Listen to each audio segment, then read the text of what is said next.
All right, all right, all right. I'm back with another episode and another guest. Today, my guest is Julian Voss. Do I say Andre or Andre? Both works. Okay, there it is. All right. So, greetings. How are you, sir? I'm good. How are you doing? I'm doing good, doing good. This is the best part of my day right here, interviewing awesome people from all over the world, artists, entertainers, chefs from the culinary field. This is a part I love. So, take me back. Where are you from? I was born in Hamburg, Germany Okay. in 1970. And then I grew up there. Then I moved to Berlin. I studied physics there. And then I went to, where did I go at that time? Oh yeah. Then I went to Edinburgh for a year. And then I moved to Vienna, Austria. And then in 2000, I moved to Portland, Oregon. And I'm there since then. Okay. Okay. The physics part, what got you into physics? Was that something you started out with young? You're frozen. But I heard what got you into physics. Yes, So what I'll got you just into answer that. physics? Yeah. It frozen for some reason. I don't know Well, why. okay, cool. When I was a kid, I read these like popular science articles with like Einstein sticking his tongue out and time and space being distorted, shit like that, and that was really cool. But then when a little bit later, when I was in Berlin, I studied a few courses in philosophy, and I came across a class in philosophy of science, and in that I delved into quantum physics, and I realized just that this is, what quantum physics teaches us about the world is really crazy. And I felt at that point I can't just believe that from some popular science books. I have to actually do it myself. I have to go learn the math, do the physics, and go do the experiments myself because that was like really earth-shattering to me, the Okay. insights. Okay. So the experiments, tell me about those. What experiments were you doing? So first of all, you have to learn for many, many years the tricks of the trade, which is like, you have to basically put all your creativity on the back burner and just bite the bullet and study, study, study for many years. But at the end, after 8 years of university, I ended up in this laboratory in Vienna where I was really fortunate to be part of a team that looked at the basically the transition between the normal world as we know it, classical physics, and the weirdness of quantum physics. So what we did is we took at that point, largest molecules ever and showed that they too show quantum behavior. They're like we're tiptoeing the line between the weird quantum and the real world as we know it, or what we think is real. Okay. All right. I'm a person who's trying to get more into the physics, quantum physics, and theoretical physics, astrophysics, and everything like that. Slowly but surely, trying to learn more and more about it because it's interesting to me, but I don't know the breakdown. So, anytime I hear someone talk about it, I'm always tune in, and I try to get my mind into it and everything. So, like you said, you had to put the fun part of it away, and you had to really just hone in on the craft of learning about the methods and the depth of it because everything in this worth is basically math and science, right? Absolutely. All right. So in doing that, the creativity part, how long was it? Was it just that 8 years, or did you have to put it to the side for longer than that before you could get your creative side going? My, I mean, I mean, creativity is not just either you learn or you are creative. It's kind of when you learn, when you make stuff your own, knowledge that's out there. You need your creativity to phrase it in a way that your brain appreciates it. So that's another use of creativity, but it's not the normal how what we think about it. So um, but it was painful, to force myself to kind of learn all that stuff. Interesting because I took it as a challenge, but painful in the sense I had come at that point. I was an artist before that. So I'd done painting and drawing, and I missed that creative side, but I also loved the straight-lacedness of it, Okay. that I could just be super. There's right or wrong in math, which in the whole normal world you never see that. You know, the real world is really messy, and math is simple in that way. Mm. Interesting how you said that. Wow.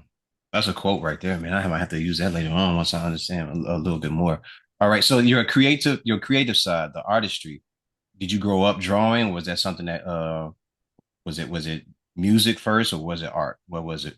Well, music's a big deal in my family, but that Okay. was never really for me. I did a bunch of instruments, but I was always too lazy to like practice. Hmm. And but my parents and my sister, they always do music.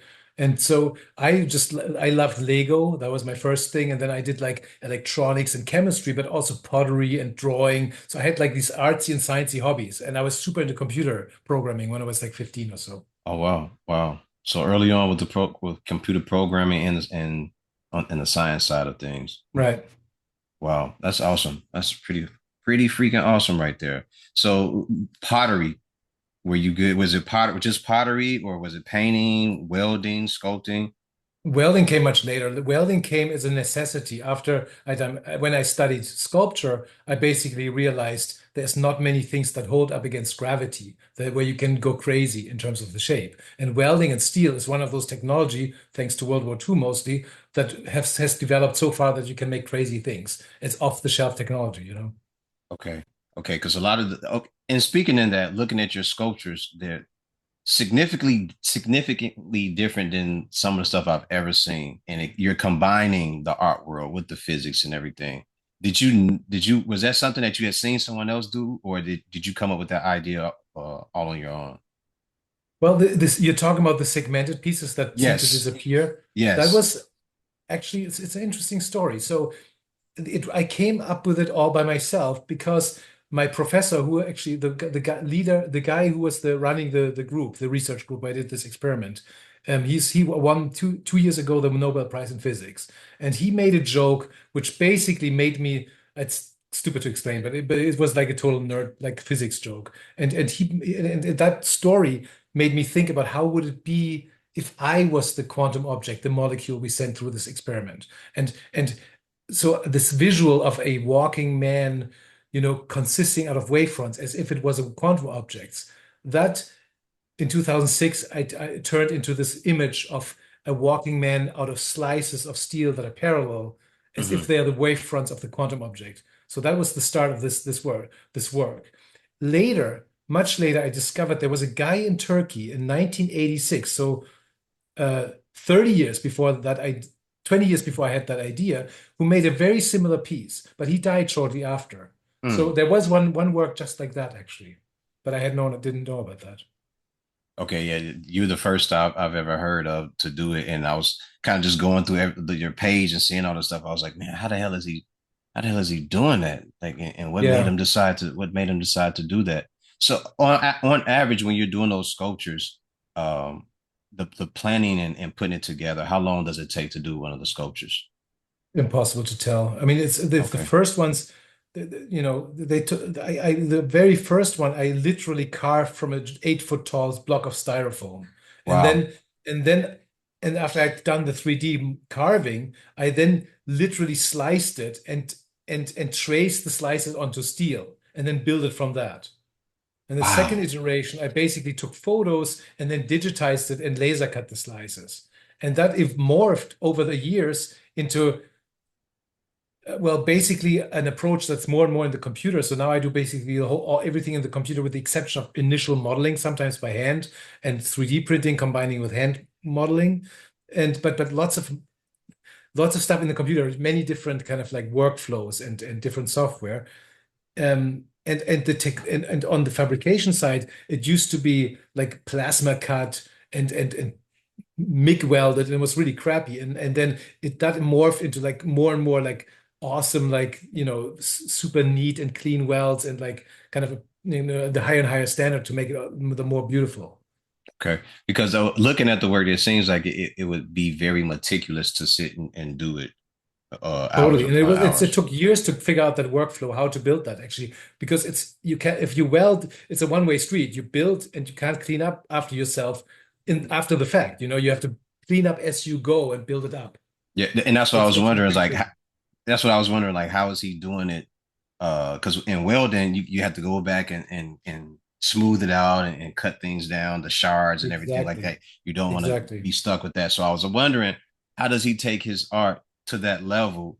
and it comes out so crisp and clean. So Yeah. now I'm getting a better It, understanding it of took that. me from 2006 to 2014 to develop that workflow on the Mm, fabrication side. So now we're doing it basically essentially the same way we do it in 2014. So the last 10 years have not seen a whole lot of change there because now it's really like a dialed-in process.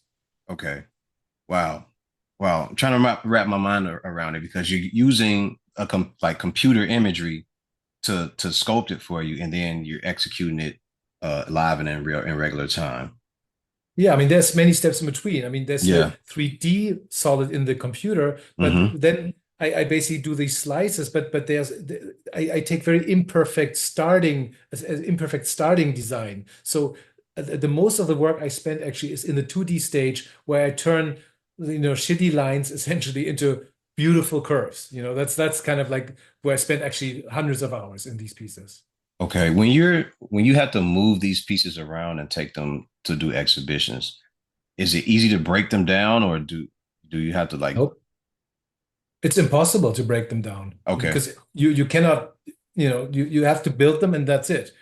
So from a certain size on, it's you have to be very cognizant about how you transport them. Um, no, but they have to be in one piece basically. Otherwise, it's a can of worms. Jeez. Oh man. So it's basically just is what it is, and then you wrap it a certain way, or you box it up, and that's just the end That's of it. that was also a huge learning curve. The first piece is one or two broke actually on the way during transport Okay. because every steel, if you vibrate it just long enough, it fatigues and then wears out. So I learned over time to basically what we do now is we have the pieces self-contained and they float in a bed of like styrofoam or whatever, like peanuts or something. So Mhm. that's how it works the best. There's some exceptions, like this astronaut I've just like published online. I can't transport him like this because he's it's made out of such thin steel that I have to build this custom crazy bed out of 24 plywood fins that are custom cut so it fits Wow. just exactly in. So the load is distributed over many, many points. So it Mm. doesn't not one point has all the load. And that would bend the steel. I get what you're saying. My goodness, man, that's a lot of work. That's a lot of work.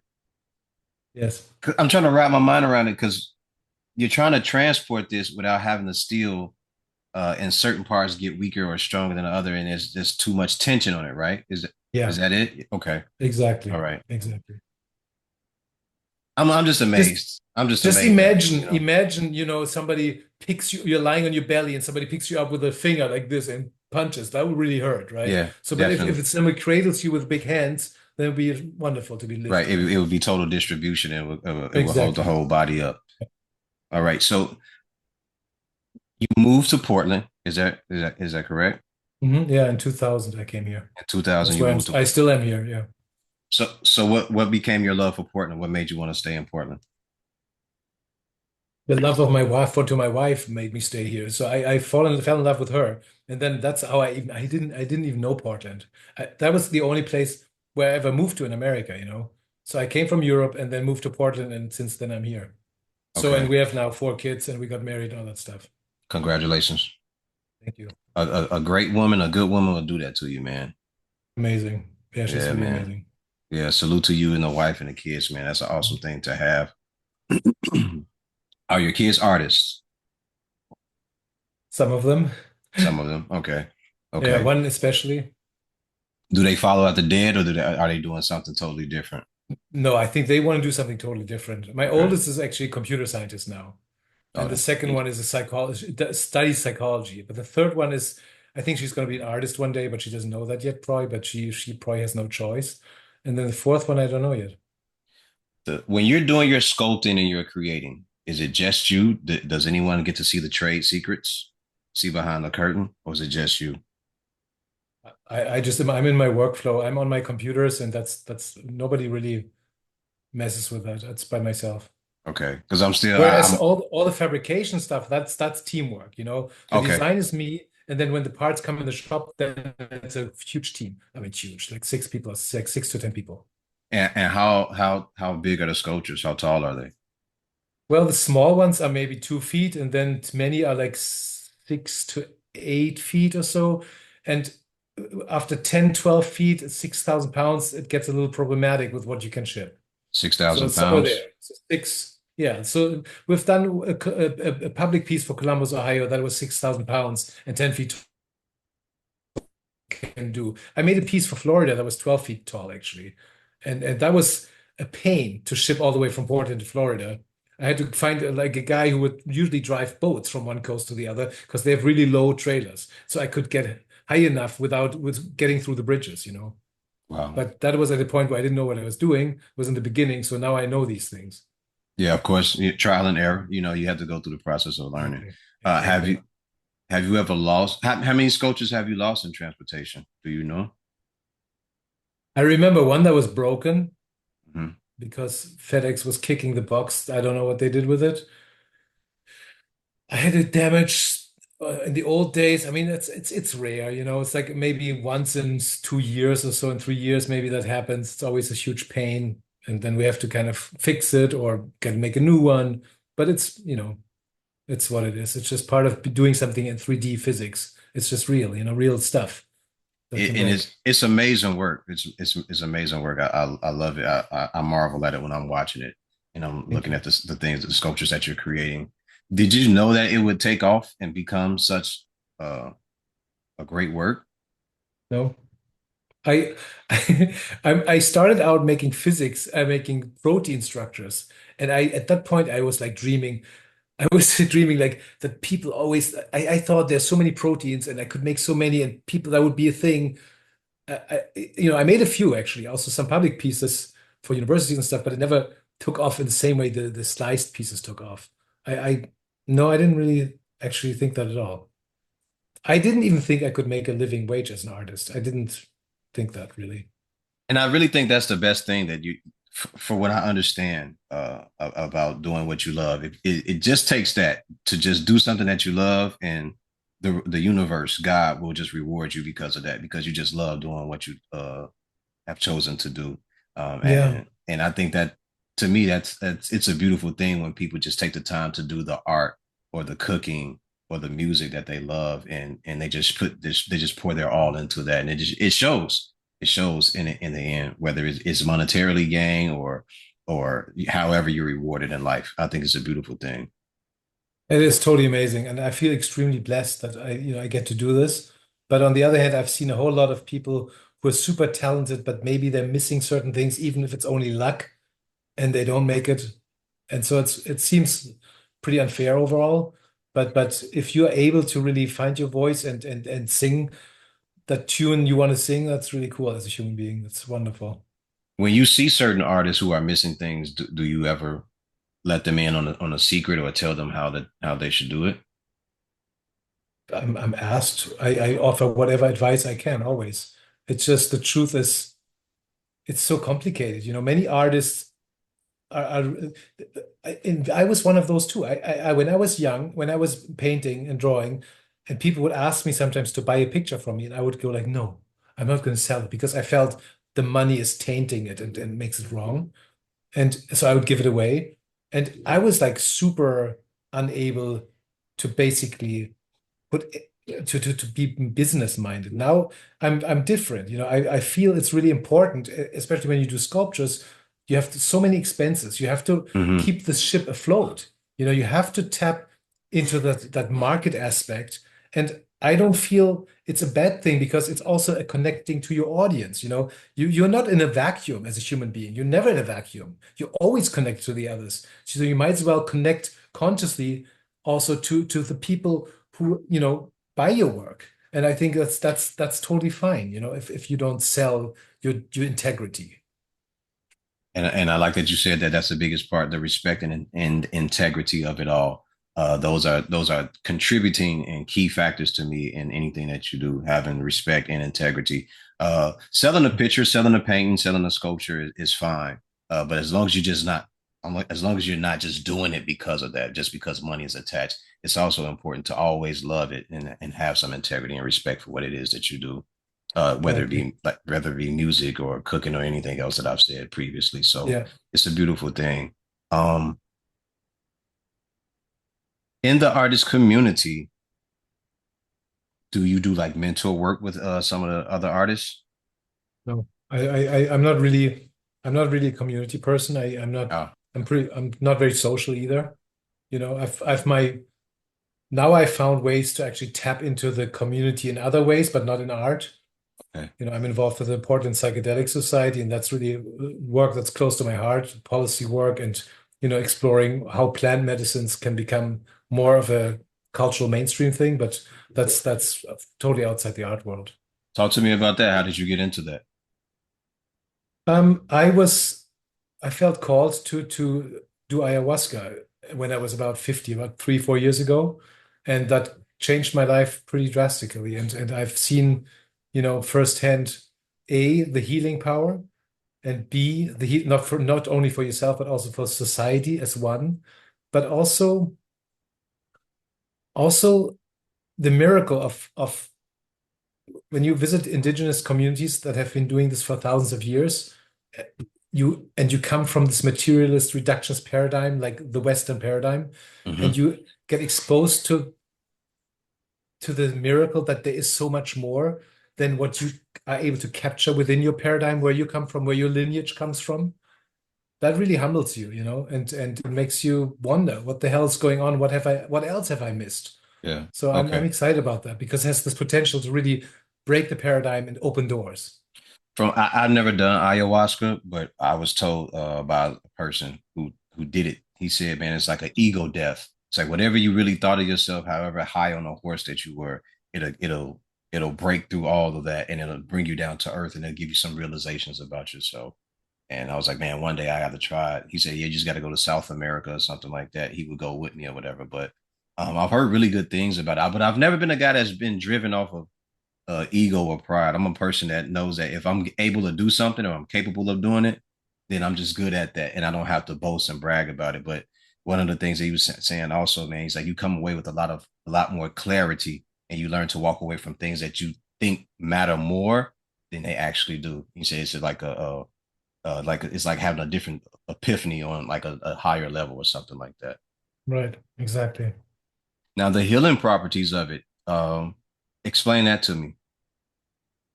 Well, I mean,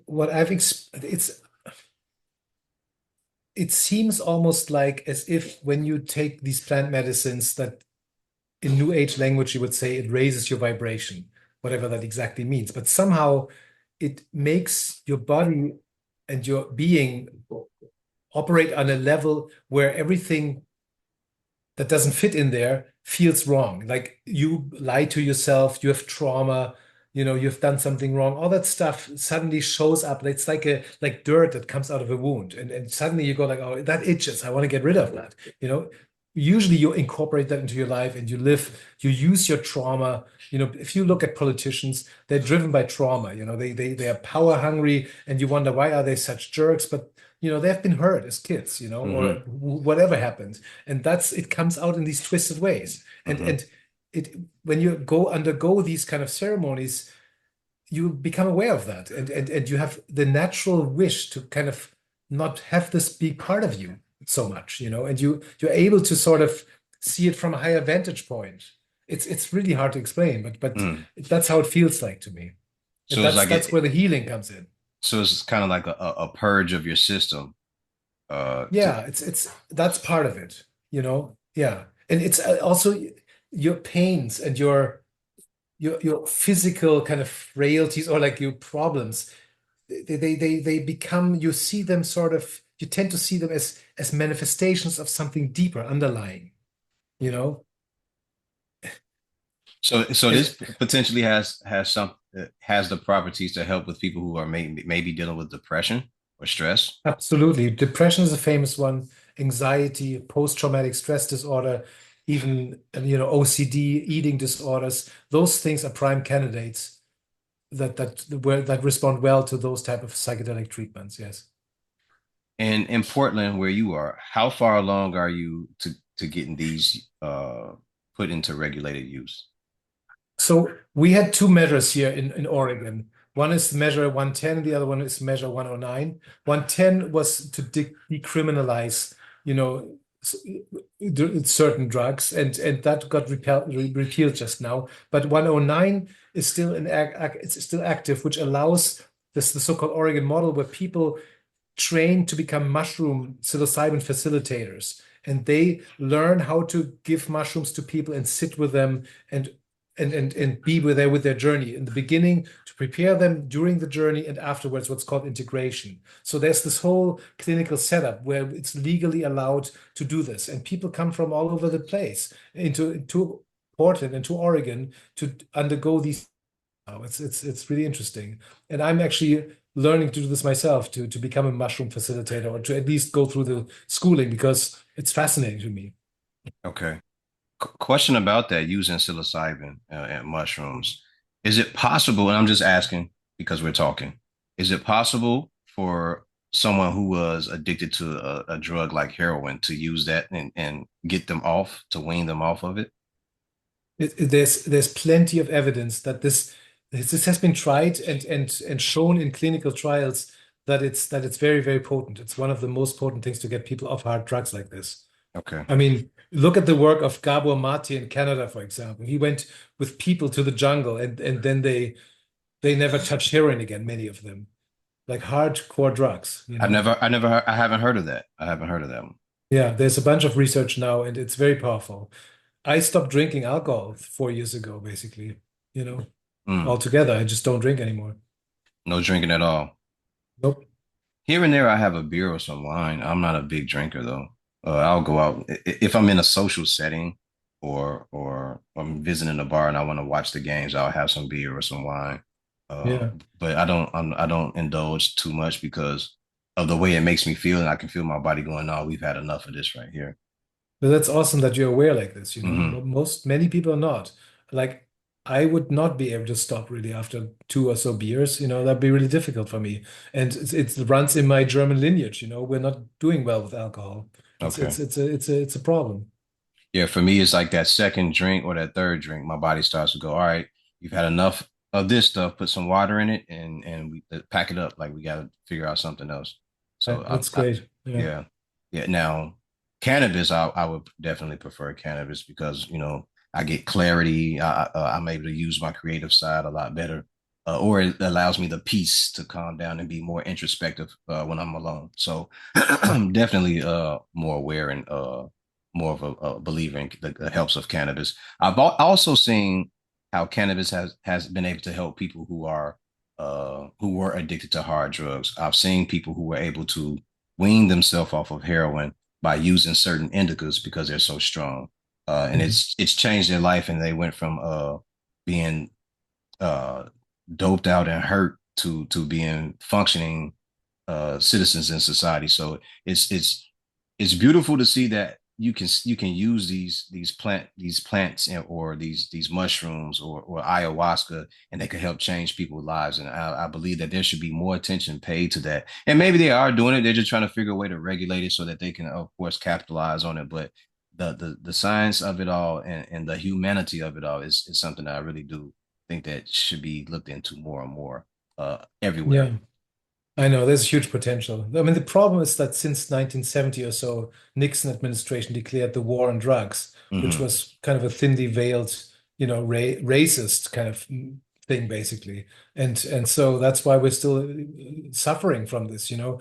And this only, if you look at the history, it's really interesting how psychedelics have been suppressed. I mean, just look at the early Christianity, you know, the first 150 to 300 years when Christianity became from a psychedelic sect, it went into a state religion within 300 years or so. And during that time, the psychedelics went out the window and became a power game, essentially. It did, and it's crazy. And I'm glad that you said that because here you're talking about a bunch of guys who were sitting around doing drugs, writing scriptures, and coming up with plays and all type of stuff. And it went from that to let's become driven by power and control and things of that nature. So I Absolutely.